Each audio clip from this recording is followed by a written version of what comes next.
So learning hacking, especially the cutting edge hacking, it's difficult to find any books. Of course, I read every book on the subject I could find on software security, and there wasn't much. The first book I read on software security, as funny as it'll sound, is Applied Cryptography. That's what my boss gave me, and I learned a lot about crypto, nothing about software security.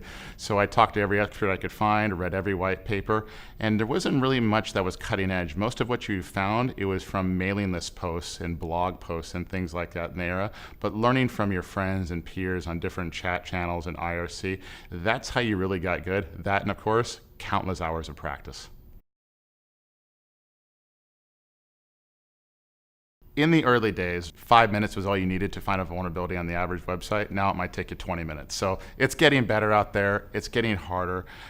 The metrics are moving in the right direction, but certainly not as fast as we all would like.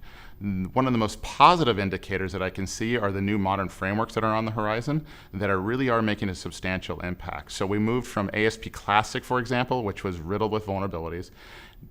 .NET, the migration, is a lot better, but now we're seeing things like Ruby on Rails. We have yet to find a Ruby on Rails website, for instance, that's had even a single SQL injection vulnerability, the bane of AppSec existence. So the frameworks and the languages are getting better and making it more forgiving on a novice developer.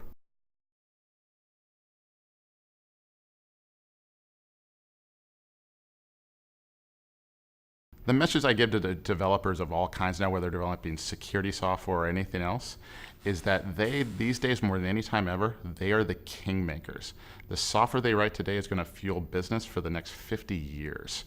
Whether you're writing the next Facebook, the next LinkedIn, the next WhatsApp, the next bank, the software that they write today is extremely important. There's 2 billion people on the web that are going to use their software, so something that important, they should really care about their work product because it's going to last forever. It's going to be maintained by somebody long after them. It's going to be used far longer than they intended. So whether we're talking about security, quality, stability, they have to keep that in mind. And I think once they understand that, how important it is, then we'll start to see better outcomes.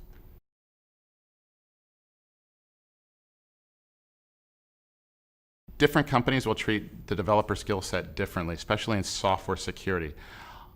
There are companies that really care about software security and software quality, and they will absolutely pay a developer more if they know if they're good software security versus somebody who isn't.